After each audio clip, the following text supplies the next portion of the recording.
तो आज की जो हमारी ये क्लास है समाज कार्य शोध पर, यानी सोशल वर्क रिसर्च पर मैं आप लोगों से बात कर रहा हूँ। और यहाँ कुछ प्रश्न आपको विगत वर्षों से हैं, प्रीवियस ईयर से प्रश्न पूछे गए हैं और कुछ प्रश्न आप लोगों के लिए मॉक टेस्ट के आधार पे बनाए गए हैं।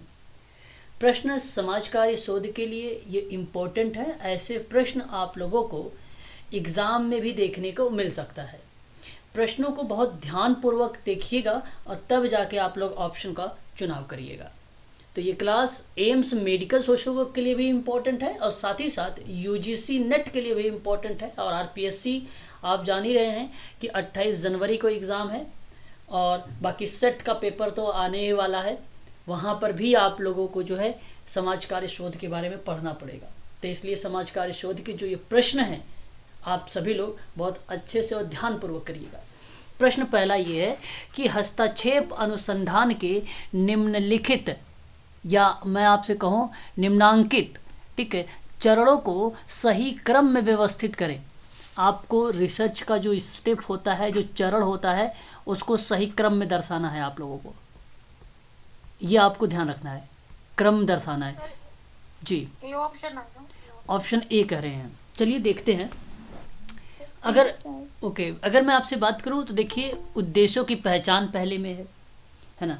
अब ध्यान देने वाली, पहले हम एक बार कूट को पढ़ लेते हैं। कुल टोटल 7 कूट हैं। दूसरा समस्या का सूत्रीकरण है, एकल विषयक अविकल्प का चयन है, हस्तक्षेप रणनीति है, हस्तक्षेप पूर्व मूल्यांकन है, हस्तक्षेप के प्रभाव का आकलन है और निष्कर्ष तैयार करना है। हालांकि 7 पॉइंट दिए गए हैं। ओके, अब ध्यान दीजिएगा आप सभी लोग, मैं आपको बता देता हूँ। यहाँ पे समाज कार्य शोध में जब प्रश्न बनते हैं तो मैं आपको एक पढ़ाऊँगा, जब चरण पढ़ाऊँगा तो पीएचडी कैग करके, है ना भाई। पीएचडी कैग आर क्या होता है ये आप जानते भी होंगे। ये प्रॉब्लम है, पी से, एच से हाइपोथेसिस है, डी से डिज़ाइन है, सी से कलेक्शन है, ए से एनालिसिस है, जी से जनरलाइजेशन और आर से रिपोर्ट है। आपको मैं बता दूं, सबसे पहले यहाँ पे जो प्रतिक्रिया संचालित होगी वह संचालित होगी, आप ध्यान रखिएगा, समस्या का सूत्रीकरण करना। जब समस्या का सूत्रीकरण होगा, ध्यान रखिएगा, तभी जाके उद्देश्यों की पहचान होगी, अदरवाइज नहीं होगी। तो पहले तो आपको एक वो बनाना है, फॉर्मेट तैयार करना, और फॉर्मेट जो तैयार हो रहा है वो समस्या का सूत्रीकरण में होगा। इसलिए आप ध्यान रखें, पहले नंबर पे समस्या का सूत्रीकरण होगा और नंबर 2 पे आपका जो आने वाला है वो उद्देश्यों की पहचान होने वाली है। तो 2 और 1 देख सकते हैं, आपका ऑप्शन नंबर ए में दिया गया है, यही ऑप्शन जाएगा। बाकी और भी हम देखते हैं। थर्ड कहता है अभिकल्प, यानी डिज़ाइन बनाना है, अभिकल्प की बात करना है, ठीक है। अब देखिए, इससे पहले आपका साहित्य समीक्षा गायब है, आपका परिकल्पना गायब है, 2 पॉइंट। अच्छा, उनके भी कई स्टेप होते हैं, हमें उन स्टेप से मतलब नहीं रखना है, जो प्रश्न में दिया गया है उन्हीं के आधार पर चलना है। उसके बाद अगर हम बात करें तो अभिकल्प तैयार करना है, और अभिकल्प के बाद आप लोगों को उसके हस्तक्षेप का पूर्व मूल्यांकन होता है, और ये होता है पूर्व आकलन हस्तक्षेप का। तो इसलिए आप 5 को लगाएंगे और फिर उसके बाद रणनीतियाँ तैयार करेंगे, और रणनीतियों के जस्ट बाद आप प्रभाव का आकलन करेंगे, और प्रभाव के आकलन के लास्ट में निष्कर्ष तैयार करते हैं, और निष्कर्ष लास्ट में ही होता है। इसलिए आप देख लीजिए, 2 1 3 5, 2 1 3 5, 4 6 7, 4 6 7, ये ऑप्शन पहला गया है, यही आपका करेक्ट रहेगा, ऑप्शन नंबर 1, है ना। इसको आपको ध्यान रखना होगा। अब देखिए, ये भी प्रश्न है, अभी मैं वेरिएबल्स वगैरह पर बात करूँगा आप लोगों से, है ना। थोड़ा सा इसको भी आप लोग अच्छे से समझने का प्रयास करिएगा, वेरिएबल्स क्या क्या हैं, क्या क्या भूमिका निभा सकते हैं। तो एक माप का नाम मात्र का स्तर माप के निम्नतम और सबसे सरल स्तर माना जाता है। ध्यान से समझिएगा, क्या इस बात को आप सहमत हैं इस चीज़ से कि जो माप है उस माप का नाम मात्र एक स्तर होता है। ध्यान से समझिएगा बात को, है ना, समझ रहे हैं आप। माप का नाम मात्र का स्तर माप का निम्नतम और सबसे सरल स्तर है। और मैं आपको बता दूं, ये उचित है। आपको बता दूं, मापन के आपने 4 जो है स्टीवेंस के बारे में पढ़े होंगे, 4 चरणों में उन्होंने बताए थे, 4 स्तर के रूप में उन्होंने बताया था स्टीवेंस ने। और स्टीवेंस ने नंबर 1 बताया था नामित। जो नामित है वो इन्हीं पर आधारित है। फिर उसके बाद जिसको नॉमिनल कहते हैं हम लोग, नामित को, और एक क्रमित है जिसको हम लोग ऑर्डिनल बोलते हैं। तीसरा आपका एक इंटरवल है जिसको हम लोग आंतरिक बोलते हैं। ये देखो क्रम बता रहा हूँ, इसको क्रम को ध्यान रखिएगा, पेपर में ऐसे भी प्रश्न पूछ लेता है। और जो चौथा है वो अनुपातिक है जिसको हम लोग रेशियो बोलते हैं। इन चारों में से पहले के बारे में पूछा गया है, नामित के बारे में पूछा गया है ना, इस स्केल के बारे में पूछा गया है। अब नामित स्केल क्या होता है? ये सबसे कम परिमार्जित स्तर का मापन माना जाता है, सबसे कम परिमार्जित माना जाता है। इस प्रकार का मापन जो है किसी गुण या विशेषता के नाम पर आधारित होता है ना, और इसमें व्यक्तियों और वस्तुओं को उसके किसी गुण अथवा विशेषता के प्रकार के आधार पर ही कुछ वर्ग और समूहों में विभक्त किया जाता है। आपने नाम सुना होगा, जैसे अगर हम बात करें, जब किसी के नाम पर या अक्षर या शब्द या उसके गुण के आधार पे, ठीक है, जब आप उसे संकेत प्रदान करते हैं तो वो बेसिकली क्या कहलाता है? मापन। नामित मापन के अंतर्गत वो चीज़ें आती है।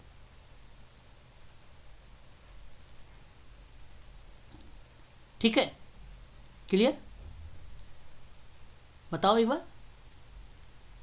Yes sir. तो इस चीज़ को आप लोगों को ध्यान रखना होगा, और ये इम्पोर्टेंट चीज़ें हैं, हमें इसको भूलना भी नहीं चाहिए, है ना। 1 मिनट, शायद कोई ज्वाइन हो रहा था। अच्छा, चलिए। दूसरा है, एक चर को अनेक नाम मात्र के उपवर्गों में विभाजित होता है। एक वेरिएबल है, उसके अनेक नाम मात्र उपवर्ग के रूप में विभाजित भी हो सकता है, ये भी सही है। आपका ये भी स्टेटमेंट सही है। मतलब ये हुआ कि जैसे अगर मैं बात करूं आप लोगों से कि विषय के आधार पर, है ना, छात्रों को कला है या विज्ञान या वाणिज्य या इंजीनियर, चिकित्सा आदि वर्गों में हम क्या कर सकते हैं? उसको बांट सकते हैं, आदि वर्गों में हम उसको बांट सकते हैं। और ये जो आप और वर्गों में बांट रहे हैं, ठीक है, जहाँ पे लिंग भेद के आधार पे बच्चों को लड़के व लड़कियों में बांटना, फलों को आम, सेब, केला, अंगूर, संतरा आदि के वर्गीकृत के आधार पर बांटना, फर्नीचर के पॉइंट ऑफ व्यू से बात करें, कुर्सी, मेज, स्टूल आदि के रूप में बांटना, ये नामित मापन का सबसे सरल उदाहरण माना जाता है। तो इसके उपवर्ग हो सकते हैं, और जो आपको मैं यहाँ पे बता रहा हूँ ऑप्शन नंबर 3 में, ये उपवर्ग का ही पार्ट है, इसलिए कारण भी आपका सही है। अच्छा, अब बताइए यहाँ पे व्याख्या हो रही है या नहीं व्याख्या हो रही है? बताइए। देखिए, मापन जो है, नाम मात्र का स्तर मापन का निम्नतम और सबसे सरल स्तर है, ये बात सही है। फिर एक वेरिएबल, अब ये अलग है, ये वेरिएबल के आधार पे नाम मात्र को क्लासिफाइड कर रहा है, तो ये अलग है, इसलिए इसकी व्याख्या नहीं होगी। ऑप्शन नंबर आपको जो डी जाएगा ये सही जाएगा। ए और आर दोनों सही हैं, परंतु आर ए की सही व्याख्या नहीं हो रही है, इसलिए ऑप्शन नंबर डी करेक्ट रहेगा आपका। ठीक है ना? समझ में आ रहा है प्रश्न? मैं केवल प्रश्न अभी समझाने की कोशिश कर रहा हूँ आप लोगों को। एक बार बताइए। और मुझे एक क्वेश्चन है इसमें, क्वेश्चन में हाँ, क्वेश्चन पूछो। सर, ये नाम मात्र को अनेक मतलब उपवर्गों में विभाजित किया, मुझे ये चीज समझ नहीं आ रही। देखो मैं बताऊं, जैसे इसको, इसके गुण के जो विभिन्न टाइप बन सकते हैं, इसके क्वालिटी के आधार पे इसके कई टाइप बन सकते हैं। जैसे अगर मैंने आपसे कहा कि भाई नाम के आधार पे आपने ले लिया, शब्द के आधार पे ले लिया, अक्षर के आधार पे ले लिया, अंक के आधार पे ले लिया, उसको संकेत दे दिया आपने। अब आपने कहा भैया कि फलों का क्लासिफिकेशन कर लो, फलों का क्लासिफिकेशन कर लो, ठीक है, तो हाँ, फल, ठीक है सर, जैसे मेल फीमेल में भी कर सकते हैं ना सर? हाँ, आप मेल फीमेल में क्लासिफिकेशन कर लो। भाई ये हाँ लड़कों का ग्रुप हो गया, लड़कियों का ग्रुप हो गया। लड़कियों का जो नाम आ रहा है अल्फाबेट में, उनको पहले रख लीजिए ए से, फिर बी से, फिर सी से, जो लड़कियों का नाम आ रहा है। फर्नीचर है, वो फर्नीचर के आधार पर बना लो, क्लासिफाइड कर लो। तो ये एक उपवर्ग बन रहा था। ये आपका उपवर्ग का मतलब ये होता है सब क्लासेस, एक प्रकार का है ना, एग्जाम्पल के आधार पर बताने की कोशिश की जा रही थी। निम्नलिखित में से क्या समाज कार्य अनुसंधान का द्वितीयक आंकड़े हैं? देखिए, मैं आप लोगों से जब हम बात करेंगे आंकड़ों के बारे में तो मैं चर्चा करूंगा, बट यहाँ पे आप लोग बता दीजिए। हालांकि मैंने कई बार प्रश्नों में आंकड़ों पर चर्चा कर चुका हूँ, लेकिन इसलिए आप लोगों को सीधा यहाँ पे इसका अगर जवाब देना होगा, द्वितीयक आंकड़े नहीं हैं तो पत्रिकाओं से जो एकत्रित सूचनाएं होती हैं, है ना। देखो, सर सी ऑप्शन आएगा इसका, सी ऑप्शन सी सर। हाँ, सर यहाँ सी पत्रिकाओं से जो एकत्रित सूचना है ये द्वितीयक आंकड़े हो जाएंगे। होगा सर। प्रतिवेदन से जो एकत्रित सूचना होगा ये भी आपका होगा। वेबसाइट के आधार पर एकत्रित सूचना भी आपका होगा। उत्तरदाता बेसिकली प्राथमिक के अंतर्गत आ जाता है और यही आपका सही माना जाएगा, option number C. Option number C correct हो जाएगा। शोध का blueprint, very very most important सवाल है, ये डबल स्टार लगा लीजिएगा। ये ऑप्शन बिल्कुल, यहाँ सही जवाब। शोध का नमूना माना जाता है इसको, रिसर्च का एक सैंपल माना जाता है। डैश तथ्य अन्वेषी जांच मानती है, क्या समावेशी सूच नमूना, हस्तक्षेपी अध्ययन, क्रियात्मक शोध और वर्णनात्मक, क्या इसका सही जवाब। ये जो तथ्यों के आधार पे अन्वेषी जो जांच होती है ये डिस्क्रिप्टिव होती है, और डिस्क्रिप्टिव जो होता है वो डी ऑप्शन को बताता है। और डिस्क्रिप्टिव तो आपको पता होना चाहिए, डिस्क्रिप्टिव अनुसंधान जो होता है वो वर्णनात्मक अनुसंधान होता है। वो कौन सा अनुसंधान है बताइए एक बार। वर्णनात्मक अनुसंधान इसको बोलते हैं। हाँ, वर्णनात्मक अनुसंधान के अंतर्गत ये हमें जो है देखने को मिलता है डिस्क्रिप्टिव वाला, है ना। तो इस चीज़ को आप लोग ध्यान रखेंगे, आप सब के लिए ये इम्पोर्टेंट चीज़ें हैं, भूलना नहीं चाहिए आप लोगों को, ठीक है। आगे बढ़ेंगे और देखिए इसमें बहुत वर्णनात्मक में क्या होता है ना, स्थिति के जब हम वर्णन करते हैं, जैसे क्या है, क्या था, ऐसे प्रश्नों का जब उत्तर देने का हम लोग प्रयास करते हैं ना, तो वो बेसिकली तथ्य अन्वेषी जांच होता है। और तथ्य अन्वेषी जांच सर्वे अप्रोच को फॉलो करता है, और सर्वे अप्रोच का उपयोग होता है डिस्क्रिप्टिव में। मतलब सर्वे जो पद्धति है हम कहाँ पे यूज करते हैं, डिस्क्रिप्टिव में। तो इस प्रकार की जो रिसर्च होता है, आप लोग को वेरिएबल पर कोई नियंत्रण नहीं होता है आपका इस पे, है ना। इसलिए इसको आप ध्यान रखेंगे सभी लोग। और ये सामाजिक विज्ञान हो गया या समाज कार्य हो गया या व्यावसायिक संगठन हो गया, उसमें ज़्यादातर इसको प्रयोग में हम लाते हैं। एक ये भी है और एक एक्स पोस्ट फैक्टो रिसर्च है, उसको अभी हम लोग ज़्यादातर इसको यूज करते हैं, ठीक है, तथ्य अन्वेषी जांच में। तो ऑप्शन नंबर आपका यहाँ पे डी सही करेक्ट रहेगा आपका, डी। समाज कार्य शोध किस प्रकार की खोज करता है, क्या वैज्ञानिक पद्धति का, सेवार्थी को अच्छी प्रकार की सेवा प्रदान करने का, क्या संख्यात्मक तथ्यों का जो है संकल्पना की जाती है, या ऑप्शन डी उपयुक्त डी सही जवाब। यहाँ पर अच्छा ज्वाइन करने का मैसेज आ रहे हैं, ओके। यहाँ पे भी कोई स्क्रीन पर नहीं है मैडम। यहाँ सही जवाब ऑप्शन नंबर डी होगा। मात्रात्मक शोध में किस प्रकार की तर्क पद्धति का प्रयोग किया जाता है मात्रात्मक रिसर्च में। अच्छा सवाल आप निगमनात्मक, ओके। यहाँ देखो जो आपका रिसर्च है मात्रात्मक, है ना, नाम से ही स्पष्ट हो जाता है आप लोगों को। और मात्रात्मक शोध या रिसर्च के अंतर्गत मैंने आपको पहले ही बता रखा है कि व्यवहार में हस्तक्षेप और उपचार की जो प्रभाविता आती है उसके संदर्भ में उठाए जाते हैं। तो हस्तक्षेप अथवा उपचार समाज कार्य के लक्ष्यों को प्राप्त करने में सहायक होता है और बाधा जो पहुंचाता है उन बाधाओं को दूर करने का प्रयास करता है। तो जब हम संख्यात्मक तथ्यों की संकल्पना करते हैं तो इसमें निगमनात्मक तर्क पद्धति का प्रयोग करते हैं। और इस तरीके का जो मात्रात्मक शोध होता है वो बेसिकली सांख्यिकी है। वो किस पे, सांख्यिकी और मात्रात्मक सूचनाओं पर आधारित होता है। और यह सर्वेक्षण और संरचनात्मक और साक्षात्कार और प्रक्षेपण रिकॉर्ड और रिपोर्ट की हम समीक्षा पर आधारित कर देते हैं। तो ऐसे में यहाँ पर ऑप्शन नंबर जो आपका 2 वाला होगा वो आपका ए करेक्ट माना जाएगा। करेक्ट है ना, ठीक है। इसलिए आप इसको ध्यान रखिएगा सभी लोग, मात्रात्मक शोध में इस चीज़ को आपको ध्यान रखना होगा। आगे हम बात करेंगे और एक मात्रात्मक और संख्यात्मक सेम एक ही रहेगा क्या? मात्रात्मक, आपने संख्यात्मक वर्ड का यूज किया था तो मात्रात्मक संख्यात्मक एक ही होता है। देखिए मात्रात्मक जो होता है वो बेसिकली क्वांटिटी के आधार पे होता है ना। तो जो क्वांटिटी होती है वो नंबर को ही रिप्रेजेंट करती है। इसलिए आप सांख्यिकी जब करेंगे बात, तो सांख्यिकी संख्यात्मक तथ्यों की जो संकल्पना की बात करेगी, वो बेसिकली मात्रात्मक शोध के अंतर्गत आती है। और मात्रात्मक शोध पद्धति जब हम तर्क के आधार पर बात करते हैं तो वहाँ पे निगमनात्मक तर्क पद्धति का प्रयोग करते हैं। तो इसलिए मात्रात्मक संख्या दोनों एक ही चीज़ को रिप्रेजेंट करती है। मात्रा मतलब होता है क्वांटिटी, और क्वालिटेटिव एक होता है, क्वालिटेटिव का मतलब होता है गुण, और गुण को हम कभी संख्या में नहीं रखते हैं, है ना। ठीक है, इसलिए आप ध्यान रखेंगे ऑप्शन नंबर आपका पहला करेक्ट जवाब रहेगा यहाँ पे। शोध के संदर्भ में द रोमांस ऑफ रिसर्च एक किताब थी, एक पुस्तक आई हुई है, आपको पता भी होना चाहिए ये किताब के जो हैं विद्वान कौन है। Option A sir. ओके, ठीक है। द रोमांस ऑफ रिसर्च,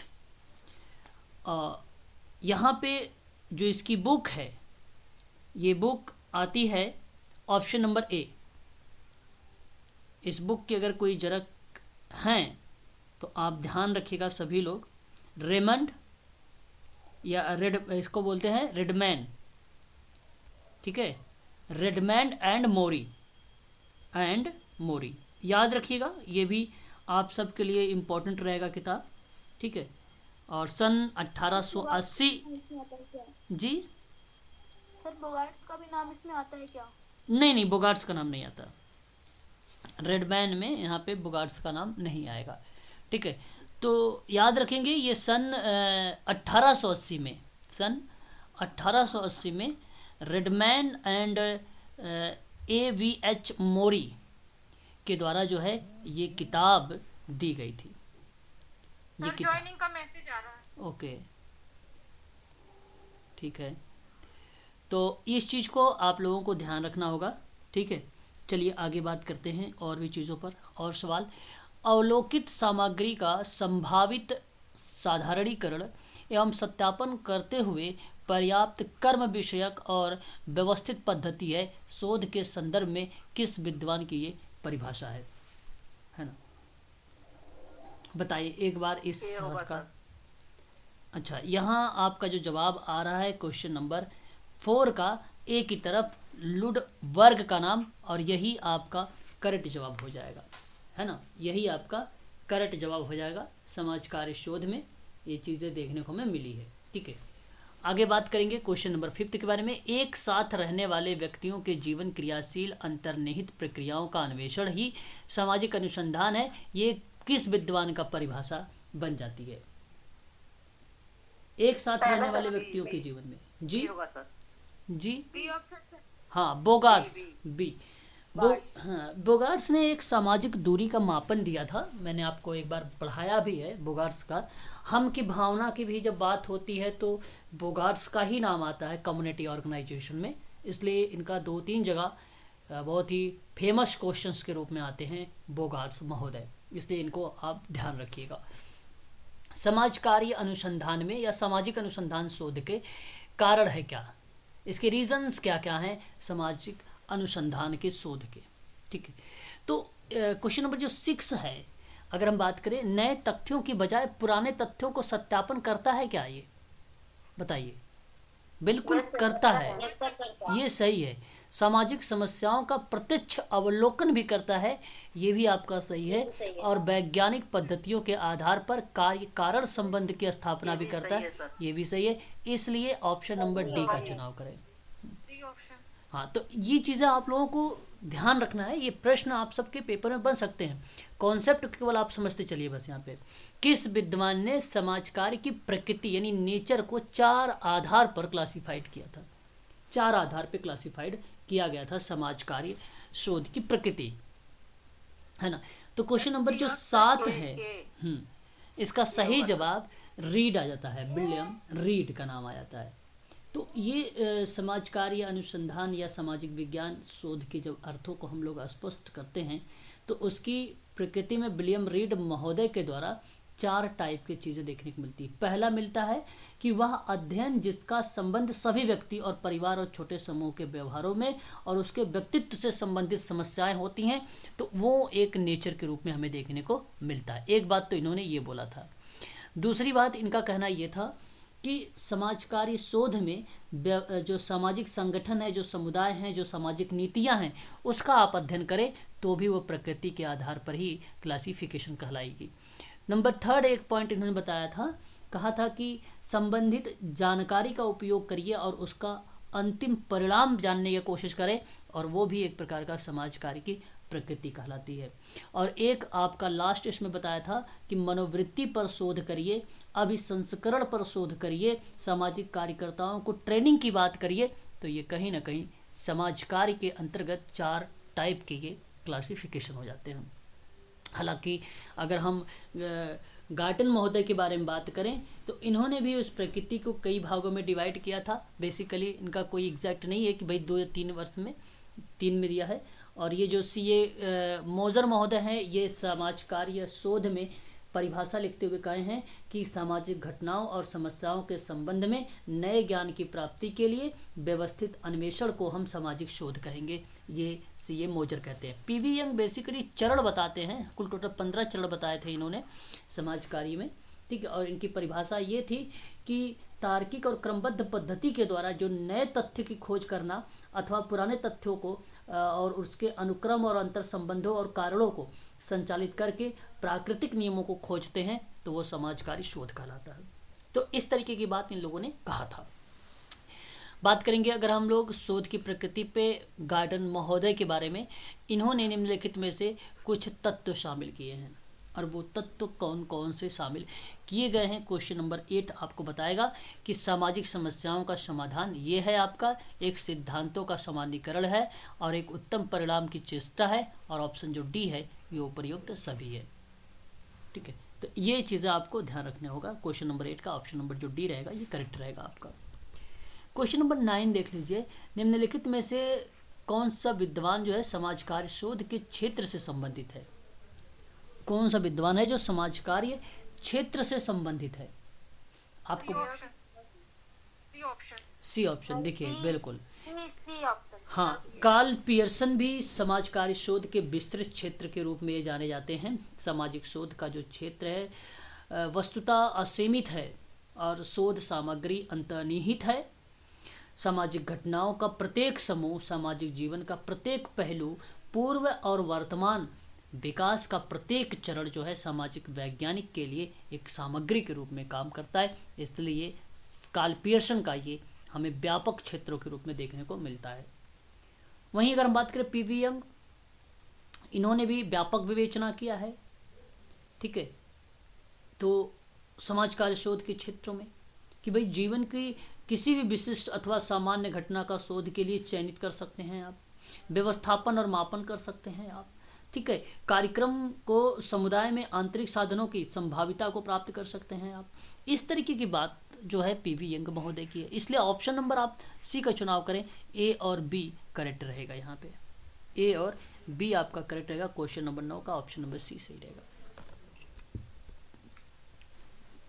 स्लूटर महोदय ने समाज कार्य शोध के कितने चरणों पर चर्चा किया था।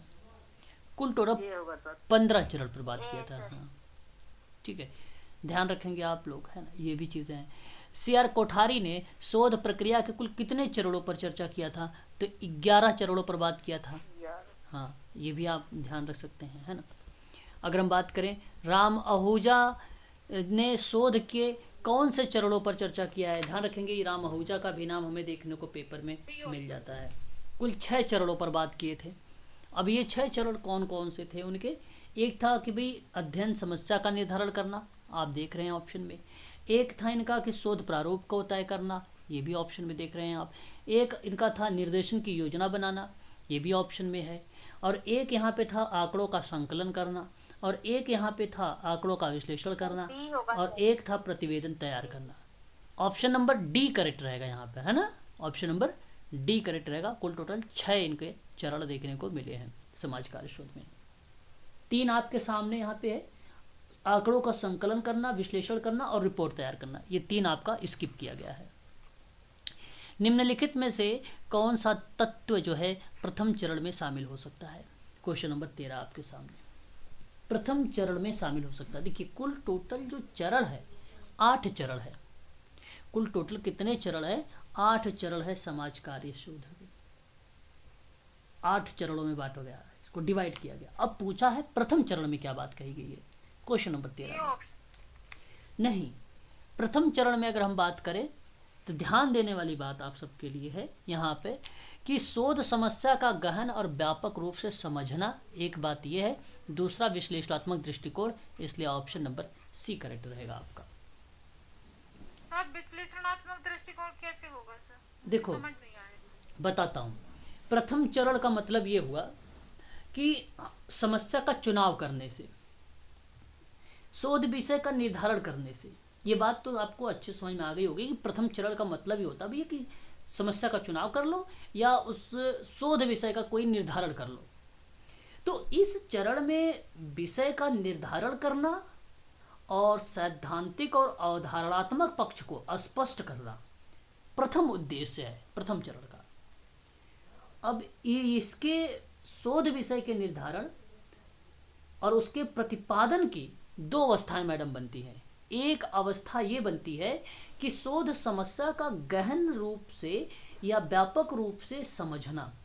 दूसरा ये होता है कि उन्हीं समस्याओं का प्रथम चरण में ही विश्लेषणात्मक दृष्टिकोण से प्रकारांतरक में अर्थ रूप शब्दों को प्रस्तुत करना। अर्थ रूप शब्दों को प्रस्तुत करना ही विश्लेषणात्मक दृष्टिकोण कहलाता है।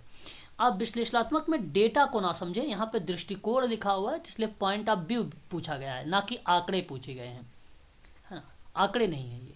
इसलिए ऑप्शन नंबर आप सी का चुनाव करें। क्वेश्चन नंबर 14 समझ में आ गया आपको? 13। जी सर, जी सर। अब देखो इसमें आपको बताओ दूसरे चरण में क्या होता है।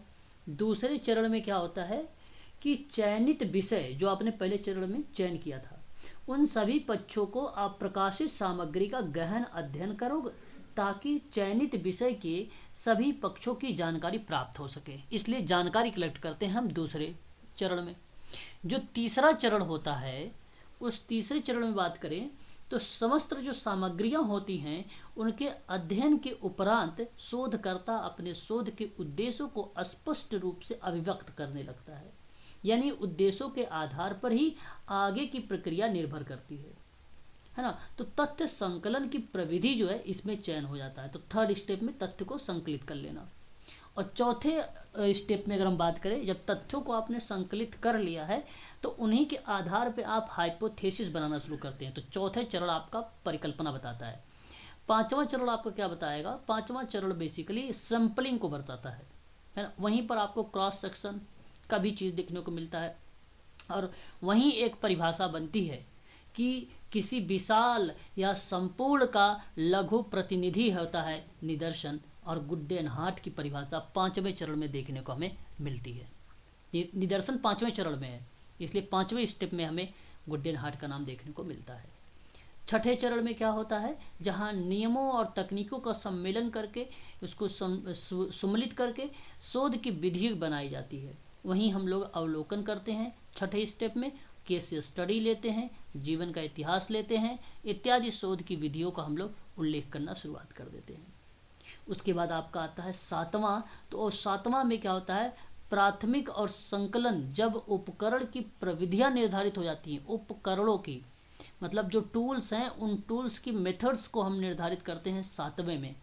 और आठवां आपका होता है लास्ट, जहाँ पे रिपोर्ट लेखन होता है, सारणीकरण होता है, विश्लेषण होता है, तकनीकी होती है। उपकरण प्रविधि के माध्यम से हम डेटा को एकत्रित करते हैं, चाहे वो गुणात्मक तरीके से हो चाहे वो मात्रात्मक तरीके से हो, उन डेटा को हम कलेक्ट करते हैं। कुल टोटल 8 स्टेप हमें देखने को मिलते हैं। 14 कहता है कि निम्नलिखित में से शोध समस्या का प्रकार है। अनुसंधान समस्या के स्पष्ट रूप से एक कथन, पूर्व कार्यकर्ताओं द्वारा किए गए अनुसंधान, विकल्पों की भूमिका या सभी। क्या होगा शोध समस्या के प्रकार में? डी करेक्ट होगा यहाँ पे, शोध समस्या के प्रकार में, है ना। शोध समस्या के प्रकार में आपका डी करेक्ट रहेगा, ठीक है। एक आपका जो अनुसंधान समस्या को वह स्पष्ट रूप से एक कथन के रूप में, मतलब समस्या की विभिन्न पहलू क्या है, उसकी प्रकृति क्या है, शोध प्रकृति के स्पष्ट रूप में क्या स्रोत हैं उसके, इन सब के बारे में जानकारी मिलती है हमें यहाँ पे। और दूसरे में है कि पूर्व कार्यकर्ताओं द्वारा किया गया अनुसंधान। मतलब दूसरे अनुसंधानकर्ताओं के द्वारा जो है शोध निष्कर्ष को समझकर उनका प्रयोग समस्या के प्रतिपादन में किया जाता है, ये बनता है। और तीसरा है विकल्पों की भूमिका, मतलब एक से अधिक विकल्प जहाँ पे अनुसंधानकर्ताओं के सामने होते हैं, ठीक है, उसको बोलते हैं। तो ये सभी चीज़ें हमें देखने को मिलती है उसके टाइप में। हालांकि वैकल्पिक शब्दावली का भी प्रयोग होता है, अनुसंधान उपभोक्ता का भी प्रयोग होता है। अगर हम बात करें वैकल्पिक साधनों की कुशलता और परिणाम की भी बात होती है ना, परिमापन की भी बात होती है, वही चीज़ें, ठीक है। इस चीज़ को हमें ध्यान रखना होगा। क्वेश्चन नंबर 15 में कि साहित्य समीक्षा का महत्व क्या है, इसका महत्व क्या हो सकता है, चरण से, स्टेप से, साहित्य समीक्षा का महत्व। क्वेश्चन नंबर 15 आपसे क्या बताता है अभी, कहता है कि एक तो अनुसंधान के आधार पर सिद्धांत स्थापित होगा, बिल्कुल सही बात है, ये सत्यापित का महत्व है, साहित्य समीक्षा का महत्व है। सिद्धांत जो स्थापित होते हैं रिसर्च में वो भूमिका निभाता है साहित्य समीक्षा। अनुसंधानकर्ता जो होता है उसको दिशा प्रदान करता है साहित्य समीक्षा, क्योंकि न्यूज़पेपर हो गया, लेटर्स हो गया, टेलीविज़न हो गया इत्यादि जो चीज़ें होते हैं उसी से हम लोग क्या करते भाई, हम लोग पढ़ के रिसर्च करना शुरू करते हैं, जानकारी यहीं से कलेक्ट कर लेते हैं, है ना। एक तो ये बन जाएगा। और साहित्य पद्धति को उचित चुनाव के संबंध में मार्गदर्शन देना, ठीक है, ये भी आपका इसी का पार्ट बन जाएगा। ऑप्शन नंबर डी आपका करेक्ट हो जाएगा यहाँ पे। क्लियर हो गया क्वेश्चन नंबर 15, एक बार स्पष्ट करें, बताइए। समझते चलिए, सारी चीज़ें एक एक छोटी छोटी चीज़ें हैं, इसको हमें ध्यान रखना पड़ेगा, है ना। पेपर में हमें देखने को मिल सकते हैं ऐसे क्वेश्चंस भी। बात करेंगे क्वेश्चन नंबर नेक्स्ट के बारे में। क्वेश्चन नंबर नेक्स्ट हमारे सामने 19 से 16 नंबर का है, किस विद्वान ने उद्देश्य तथा परिकल्पना निरूपण के संदर्भ में अस्थायी परिकल्पना के निर्माण को वैज्ञानिक पद्धति का एक आवश्यक पद माना है। क्वेश्चन नंबर 16 में लुडबर्ग एवं यंग ने इस चीज़ को माना है। आपका यही सही जवाब माना जाएगा, यही आपका करेक्ट जवाब माना जाएगा। किस विद्वान ने उद्देश्य और परिकल्पना का निरूपण में बात करता है, परिकल्पना का निरूपण में भूमिका देखने को मिलता है। ऑप्शन नंबर आपका पहला ही यहाँ पे करेक्ट जवाब हो जाएगा, इस चीज़ को ध्यान रखिएगा। उद्देश्य और परिकल्पना निरूपण में अगर किसी विद्वान का नाम आता है तो सबसे अव्वल नंबर पर, सबसे प्रथम नंबर पर लुडबर्ग और यंग महोदय के द्वारा बताया गया है कि अस्थायी परिकल्पना निर्माण को वैज्ञानिक विधि का एक आवश्यक पद माना है, इसलिए ये इम्पोर्टेंट है। और परिकल्पना होता क्या है, आपको ये भी बता दूं, किसी घटना की जब व्याख्या करने वाला विचार या सुझाव या अलग अलग प्रतीत होने वाले बहुत सी जो घटनाएं होती हैं जिनके आपसी संबंध की व्याख्या करने वाला कोई तर्कपूर्ण सुझाव होता है तो उसे हम परिकल्पना कहते हैं, उसे हम हाइपोथेसिस बोलते हैं। ये आपका करेक्ट जवाब हो जाएगा ऑप्शन नंबर पहला वाला, ठीक है। हालांकि जॉन डब्ल्यू वेस्ट का भी नाम आप देख सकते हैं यहाँ पर, उसके बाद रिजले का नाम भी आता है, गुड्डन स्केटस का भी नाम आता है, बट इतना इम्पोर्टेंट नहीं है जितना कि यंग या पीवी यंग या लुडबर्ग का नाम आता है। क्वेश्चन नंबर नेक्स्ट बात करेंगे कि परिकल्पना एक अनुमान है जिसमें अंतिम और अस्थायी रूप से किसी निरीक्षण तथ्य या दशाओं की व्याख्या हेतु स्वीकार किया हो एवं जिससे अन्वेषण और पथ प्रदर्शन प्राप्त होता है। परिकल्पना निरूपण के संदर्भ में किस विद्वान की ये परिभाषा बन जाएगी, क्वेश्चन नंबर 17 का, है ना। तो यहाँ पे प्रश्न है अनुमान से, है ना। और अंतिम यहाँ पे एक विचार पे चर्चा हो रही है, तो मैं कहूँगा गुड्डन जो है स्केटस का नाम आप लगाए।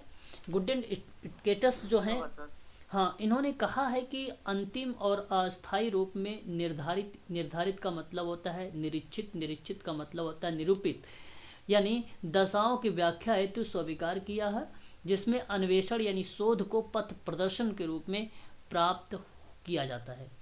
तो मैं आपसे कहूँगा जैसे अंधेरे में जा रहा कोई व्यक्ति के लिए प्रकाश आवश्यक होता है ना। अतः यह कहा जा सकता है कि परिकल्पना वैज्ञानिक अध्ययन के लिए मार्गदर्शन का कार्य करती है, यही इसका सबसे अच्छा एग्जाम्पल माना जाता है ना। कोई व्यक्ति अगर अंधेरे में जा रहा है तो उसके लिए लाइट का होना या प्रकाश का होना अत्यंत आवश्यक है। उसी चीज़ को यहाँ पे एक अनुमान, एक आइडिया, एक गेस लगाने की बात की जाती है, तो वो बेसिकली परिकल्पना का पार्ट बनता है। गुड्डन स्केटस का नाम देखने को मिलता है। ऑप्शन नंबर आपका डी करेक्ट रहेगा यहाँ पर। 18 के बाद करेंगे, निम्नलिखित में से कौन शोध अभिकल्पना का प्रकार नहीं है। क्वेश्चन नंबर 18 आपके सामने। शोध अभिकल्प का प्रकार नहीं है। D sir. ठीक, यहाँ पे अगर हम बात करें, देखो डेटा संकलन, डेटा संकलन, ठीक है। शोध प्रारूप जो होता है जिसको हम लोग अभिकल्प बोलते हैं, नंबर नहीं अनुभाविक एकरूपता हमें देखने को मिलता है ना। प्रश्न हमारे सामने 18 नंबर का ये है कि निम्नलिखित में से कौन सा शोध अभिकल्पना का प्रकार नहीं है। अब शोध अभिकल्पना का प्रकार पता होना चाहिए। जैसे एक अनुभाविक एकरूपता होता है, ये एक प्रकार है, विश्लेषणात्मक चर प्रकार है, आदर्श प्रारूप प्रकार है ना। अच्छा, पहले तो आप ये डी जानिए है सर। कि डी सही है आपका, डी यहाँ पे डी सही है। पहले तो ये जानिए शोध अभिकल्पना होता क्या है, रिसर्च डिजाइन होती क्या है। देखिए, ये कल्पित एक योजना होती है, यह एक संरचना और एक प्रणाली है जिसका एकमात्र प्रयोजन शोध के संबंधित प्रश्नों का उत्तर प्राप्त करना और प्रसरणों को नियंत्रित करना होता है। वही शोध प्रारूप होता है, वही शोध अभिकल्प होता है। सिंपल भाषा में कह लीजिए, निर्णय लेने के लिए या निर्णय लिए जाने वाली परिस्थिति जो उत्पन्न होती है और उसी के पूर्व ही निर्णय लेने की प्रक्रिया जो कहलाती है, वही शोध अभिकल्प होता है, शोध अभिकल्प होता है। अब बात है उसके प्रकार की, उसके प्रकार कौन कौन से होते हैं, उसके टाइप कौन कौन से होते हैं। जैसा कि अभी आप लोग यहाँ पे देख भी रहे हैं, पहला आपका ये सत्य माना जाएगा, एक होता है अनुभाविक एकरूपता, विश्लेषणात्मक और आदर्श प्रारूप। ये उसके टाइप्स के रूप में हमें पता चलता है अभिकल्प के, ठीक है। ये अभिकल्प के टाइप के रूप में हम लोग जानते हैं, इसको आप लोगों को ध्यान रखना पड़ेगा, ठीक है। इम्पोर्टेंस में भी इसी का नाम हमें देखने को मिलता है। 19 की बात करें, अभिकल्पना का महत्व यानी इम्पोर्टेंस में देख लीजिए आप, तथ्यों को संकलन में उसकी सहायकता होना, अध्ययन का उचित दिशा प्रदान करना, बिल्कुल सही बात है, और अध्ययन के उद्देश्य का निर्धारण करना, ये भी सही है। सिद्धांत निर्माण में सहायक होना, ये भी बात सत्य है इसकी की, है ना। अध्ययन क्षेत्र जो है सीमित होना, ये भी सत्य है आपका, ठीक है। अध्ययन की उचित दिशा प्रदान करना, ये भी सत्य है आपका। इसलिए अभिकल्पना का जो महत्व है, ऑप्शन नंबर डी का चुनाव करें, D is the right answer होगा आपका यहाँ पे करेक्ट जवाब, ठीक है। ये आपका करेक्ट जवाब होगा। 20 कह रहा है कि शोध नमूना अभिकल्प। अब देखिए, जो सैंपल है उस अभिकल्प को निम्नलिखित में से कौन सी विशेषता मानी जाएगी। अब इन डी आपको बता रहे हैं यहाँ पे। देखिए, इसके जो शोध नमूना होता है, जो नमूना अभिकल्प होता है, इसके बारे में अगर हम बात करें तो एक समग्रों का सही प्रतिनिधित्व होता है। मतलब 100 में से 10 लोगों को निकाल लेना, समग्र का सही प्रतिनिधित्व हो गया, एक तो ये होता है। फिर समुचित एवं पर्याप्त आकार होना चाहिए। भाई ये जो 10 लोगों का बना रखा है, यह इसका एक समुचित एक पर्याप्त आकार है। और एक निष्पक्षता का गुण होता है, ये भी है। कभी भी भेदभाव से नहीं होना चाहिए, भेदभाव रहित होना चाहिए, इसलिए आपका ये भी सही है। इसलिए ऑप्शन नंबर डी करेक्ट हो जाएगा। ये सभी के सभी करेक्ट माने जाएंगे, है ना, सभी के सभी करेक्ट माने जाएंगे, है ना। तो डेटा या प्रतिदर्श या सैंपल जो है उसके लक्षण है ये, है ना। समग्र का सही प्रतिनिधित्व, समुचित का पर्याप्त आकार होना, निष्पक्षता का गुण होना, साधनों के अनुरूप काम करना, उद्देश्य के अनुकूल काम करना, इकाइयों के बारे में जानकारी प्राप्त करना, है ना, नमूना के आकार को निर्धारित करना, नमूने के उपयुक्त पद्धति का चयन करना, नमूने को निर्धारित संख्या में चयन करना, ठीक है, समग्र को निर्धारित करना, है ना, इकाइयों को निर्धारित करना। ये क्या है, ये इसी के एक प्रकार की विशेषताएं बन जाती हैं या उसके लक्षण या गुण बन जाते हैं। इस चीज़ को आपको ध्यान रखना है। निम्नलिखित में से कौन नमूना की उपयोगिता नहीं है, उपयोगिता नहीं है। क्वेश्चन नंबर 21 आपके सामने है।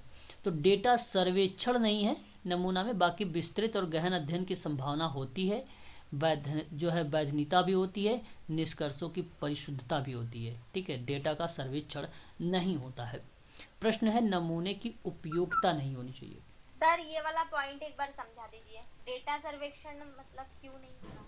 देखो, पहली बात तो आप ये जानिए, हम निदर्शन की उपयोगिता क्यों पढ़ते हैं, क्योंकि निदर्शन के द्वारा ही, निदर्शन समझ रहे हो ना, निदर्शन का मतलब नमूना होता है, प्रतिदर्श होता है, ठीक है। इसके द्वारा जो है व्यापक और गहन अध्ययन संभव होता है। जब व्यापक और गहन अध्ययन संभव होगा, जहाँ सीमित इकाइयों का अध्ययन के कारण हम शोधकर्ता यानी आप सब विस्तृत क्षेत्र में अध्ययन कर सकते हैं, तो इसलिए इसको कहा जाता है कि विस्तृत और गहन अध्ययन की संभावनाएं बनती है। यह है। दूसरा है वैधानिक, जो है वैज्ञानिकता, है ना। ये वैधानिकता नहीं, वैज्ञानिकता होना चाहिए, है ना, वैज्ञानिकता। वैज्ञानिकता क्या होती है? सही आकार और उपयुक्त पद्धति पर चयन किए गए जो प्रतिदर्श होता है, उसमें वैज्ञानिकता का एक प्रकार से सम्मिश्रण होता है। इसलिए निदर्शन के जो निष्कर्ष होंगे, वह निष्कर्ष को संपूर्ण इकाइयों पर लागू होता है। वैज्ञानिकता मतलब ये 100 लोगों पर ही लागू होता है, ये 10 लोगों पर काम। तो इसलिए वैज्ञानिकता का होना जरूरी है।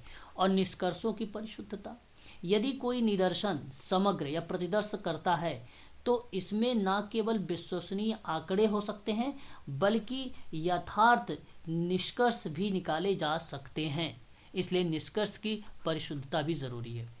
डेटा सर्वे, डेटा सर्वे की मतलब ये हुआ कि जो आंकड़े हैं उन आंकड़ों को क्या करना है?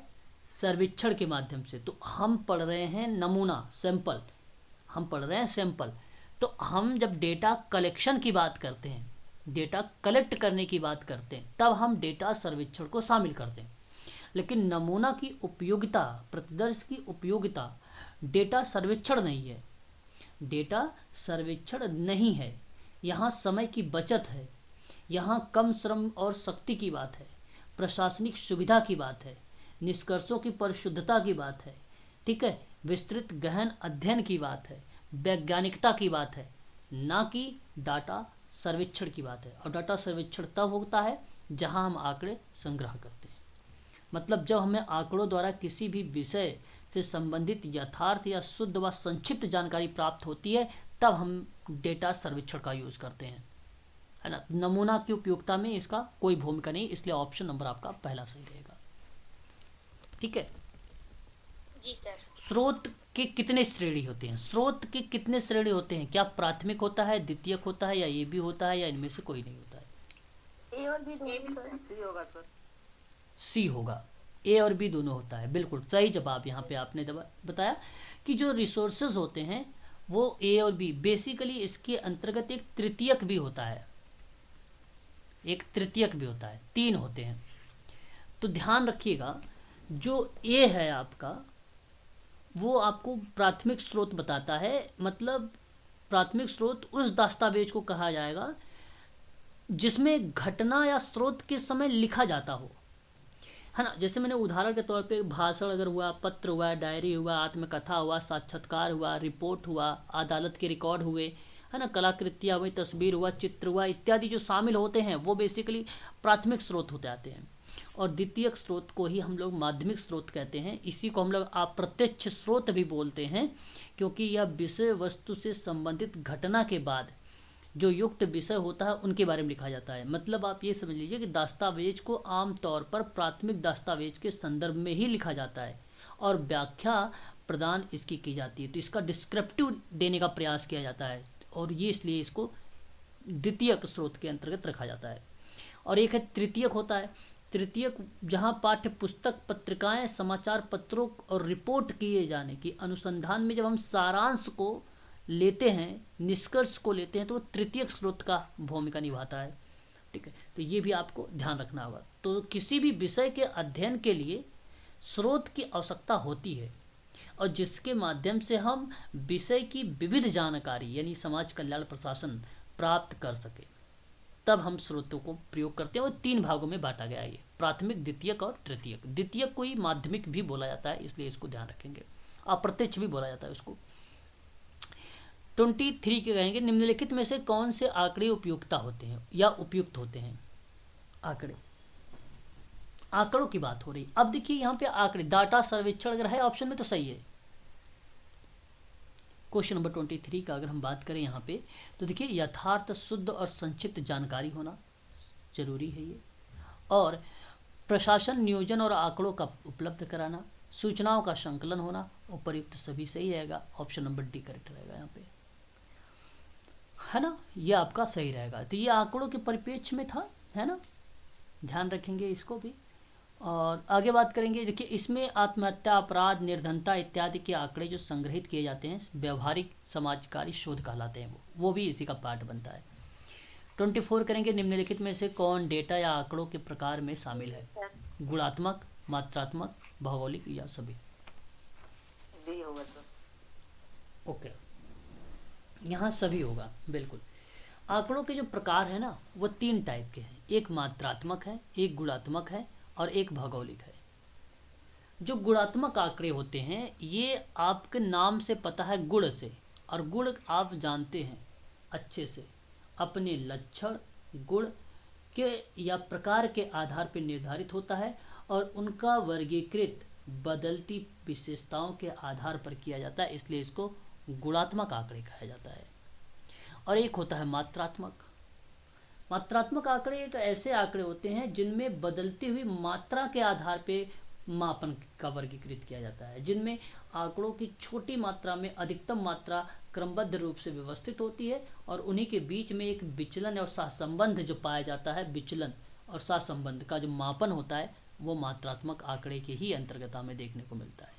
और एक भौगोलिक आंकड़े होते हैं, मैंने आपको बताया है भौगोलिक आंकड़े बेसिकली गुणात्मक आंकड़े होते हैं और इसके अलावा इसमें वर्गीकृत अलग विधि से किया जाता है।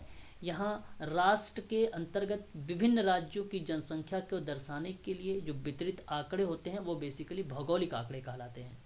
और इसी के एक कालक्रम संबंधी आंकड़े होते हैं और वे वो आंकड़े होते हैं जो किसी विशेष घटना को लेकर बात करते हैं, किसी विशेष या विभिन्न काल में कालक्रमों को प्रदर्शित करते हैं, तो उसको हम लोग कालक्रम संबंधी आंकड़े कहते हैं। तो इसलिए ऑप्शन नंबर आपका डी करेक्ट रहेगा। निम्नलिखित में से प्राथमिक स्रोत शामिल नहीं किया गया है। देखिए प्राथमिक स्रोत तो एक प्रत्यक्ष अवलोकन होता है, एक प्रश्नावली होता है, साक्षात्कार होता है और आपका अनुसूची होता है, व्यक्तिक अध्ययन होता है, बिल्कुल बिल्कुल, प्रक्षेपी और समाजमिति भी होता है।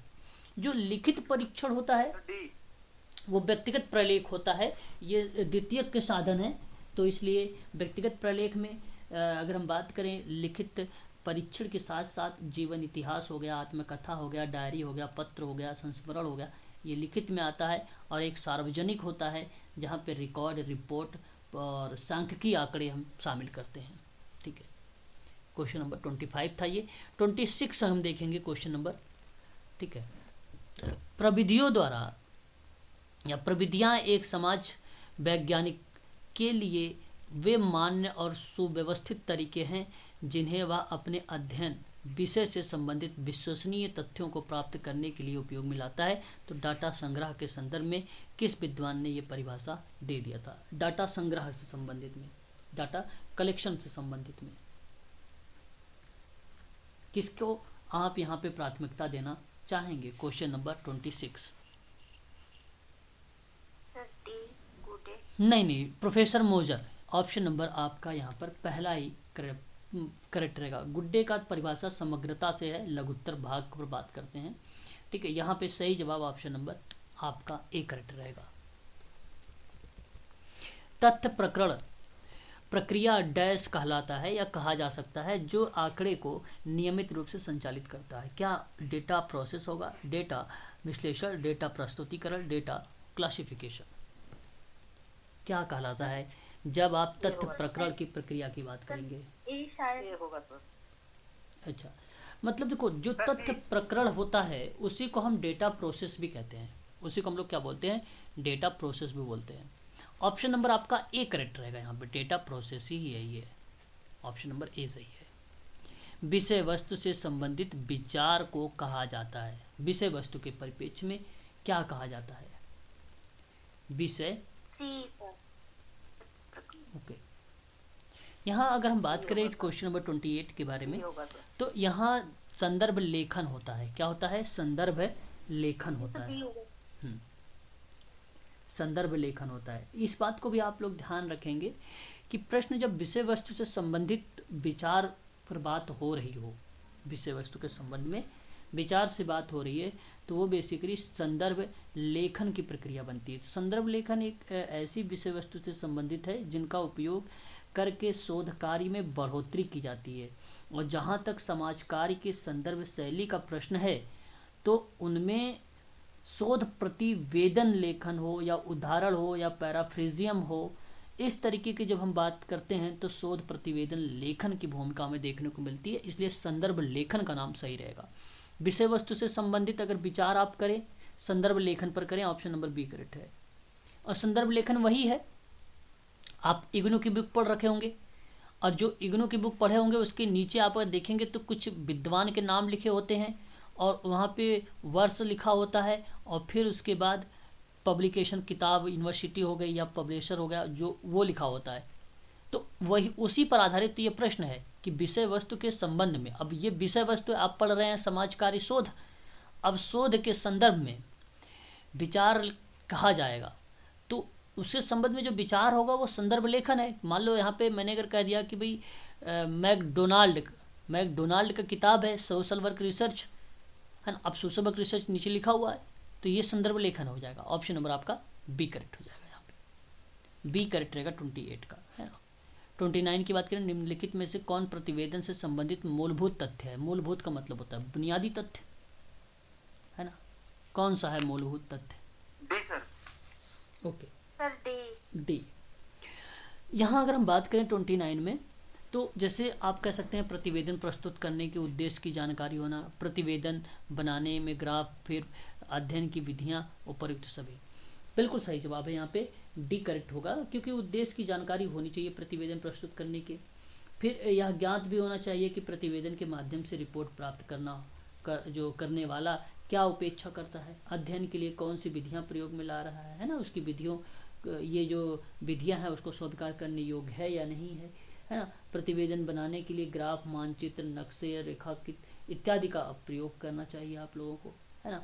और जिन समस्या का अध्ययन किया गया है उसकी जानकारी आपके पास होनी भी चाहिए, इसलिए आपका सही जवाब जो होगा ऑप्शन नंबर डी करेक्ट रहेगा। क्वेश्चन नंबर 30 देख लीजिए, निम्नलिखित में से कौन सा रिपोर्ट लेखन की विशेषता है। 30 में रिपोर्ट लेखन की विशेषता है डी। एक सरल भाषा में भी होना चाहिए। रिपोर्ट कैसे लिखनी है आपको? सरल भाषा में लिखनी है, आवश्यक निष्कर्ष देने हैं और वैज्ञानिक विवेचना भी होनी चाहिए, इसलिए आपका ऑप्शन नंबर जो होगा डी करेक्ट रहेगा। ठीक है, तो ये रिपोर्ट लेखन के परिप्रेक्ष्य में हम बात कर रहे हैं। तो रिपोर्ट लेखन, रिपोर्ट को जो है टाइटल पेज आकर्षित होना चाहिए, टाइटल पेज जो होता है वो आकर्षित होना चाहिए, अंतर्वस्तु की आकर्षण हो, उसमें रिपोर्ट की भाषा सरल और स्पष्ट हो। रिपोर्ट तैयार करते समय इस बात को विशेष ध्यान देना चाहिए कि जो तथ्य एक बार लिख दिया गया उसकी पुनरावृत्ति ना हो, और रिपोर्ट तथ्यों में वैज्ञानिकता की जो विवेचना है वो अवश्य होनी चाहिए। रिपोर्ट में शोधकर्ता जिन तथ्यों को प्रस्तुत करे वह विश्वसनीय होने चाहिए। उन तथ्य, वो सभी तथ्य क्या होने चाहिए? सत्य या विश्वसनीयता पर आधारित होने चाहिए, है ना। क्वेश्चन नंबर 31 देख लीजिए, पैराफ्रेजिंग का अर्थ क्या होता है। पैराफ्रेजिंग एक ऐसा शब्द है जिसका मतलब बनता है अभिव्यक्ति या अन्य या अतिरिक्त तरीका। ऑप्शन नंबर अगर हम बात करें तो ऑप्शन नंबर ए करेक्ट रहेगा। हाँ, पैराफ्रेजिंग का अर्थ यही बनता है। 32 कहता है कि सांख्यिकी शब्द का अनुभाविक तथ्य का प्रचलन 18वीं शताब्दी में सर्वप्रथम किस विद्वान के द्वारा दी गई थी। सांख्यिकी जो शब्द है उसको किस विद्वान? Gottfried Achenwall is the right answer. Option number A correct जवाब रहेगा आपका यहाँ पर। 18वीं शताब्दी में सांख्यिकी अनुमान और संभाविता का विज्ञान है। सांख्यिकी के संदर्भ में किस विद्वान ने ये परिभाषा दिया है? जी, Boddington. Option number B is the right answer, Boddington. गणना और अनुमान का जो संग्रह का विश्लेषण करते हैं वो किंग कहते हैं, है ना, याद रखिएगा। कार्नर जो नाम आता है वो सांख्यिकी किसी प्राकृतिक और सामाजिक समस्या से संबंधित मापन की गणना है। और रॉबर्टसन की बात अगर हम लोग करें तो सांख्यिकी तथ्यों के परिमाणात्मक पहलुओं को संख्यात्मक विवरण के रूप में जो मदों की गिनती या मापन के रूप में व्यक्त होता है वो सांख्यिकी होता है, वो रॉबर्टसन का कहना है। तो ऑप्शन नंबर आपका यहाँ पर बी करेक्ट रहेगा। निम्नलिखित में से कौन सांख्यिकी की उपयोगिता नहीं है? उपयोगिता नहीं है, देखिए, एक तो सरलता है, संख्यात्मक स्वरूप भी है और तुलना भी है, सहसंबंध भी है, व्यक्तिगत और अनुभविक ज्ञान भी है, नीति निर्माण भी है, भविष्य के पूर्वानुमान भी है, उपकल्पना का जांच भी है, डेटा विश्लेषण नहीं है, सांख्यिकी उपयुक्तता। ऑप्शन नंबर डी करेक्ट रहेगा यहाँ पर, D is the right answer होगा। 35 देख लीजिए, आज का लास्ट क्वेश्चन ये, सांख्यिकी की सीमाओं को लेकर किस विद्वान ने परिभाषा दी है? सांख्यिकी की सीमाओं को लेकर।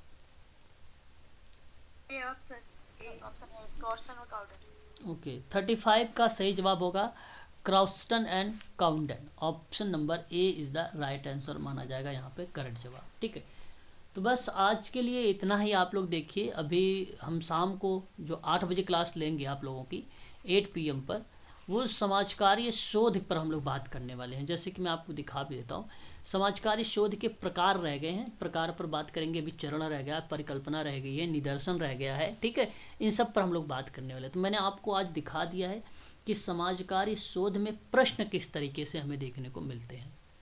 ठीक है, तो प्रश्नों से आप लोग रूबरू हो गए हैं। अब आपको केवल फैक्ट को समझने का प्रयास करना है, वो चीज़ें कौन कौन सी है जो इम्पॉर्टेंट है, जो हम सबके पेपर में देखने को मिल सकता है। एक पैरामेट्रिक टेस्ट होता है, एक नॉन पैरामेट्रिक टेस्ट होता है ना। पेयर टी टेस्ट होता है, जेड टेस्ट होता है, पेयर टी टेस्ट होता है, कल पियर्सन्स कोरिलेशंस होता है, one way analysis of variance जिसको हम लोग अनोवा टेस्ट बोलते हैं, वो भी होता है। ठीक है, तो ये एक पैरामेट्रिक टेस्ट होते हैं। नॉन पैरामेट्रिक टेस्ट के अंतर्गत अगर हम बात करते हैं, स्पीयरमैन का नाम आता है, मनविट्सी का नाम आता है, विल्सन का भी नाम आता है, जिसको हम रैंक सम टेस्ट के नाम से जानते हैं। हम इन पर भी बात आप लोगों से करेंगे, इन टेस्टों के बारे में भी थोड़ी थोड़ी सी। ठीक है, तो वो भी चीज़ें रह गई हैं, उसको भी मैं कवर करूँगा आप लोगों से। ठीक है, तो आज के लिए बस इतना ही। ठीक है, 8 बजे फिर करेंगे इसी समाजकार्य शोध के प्रकारों पर बातचीत।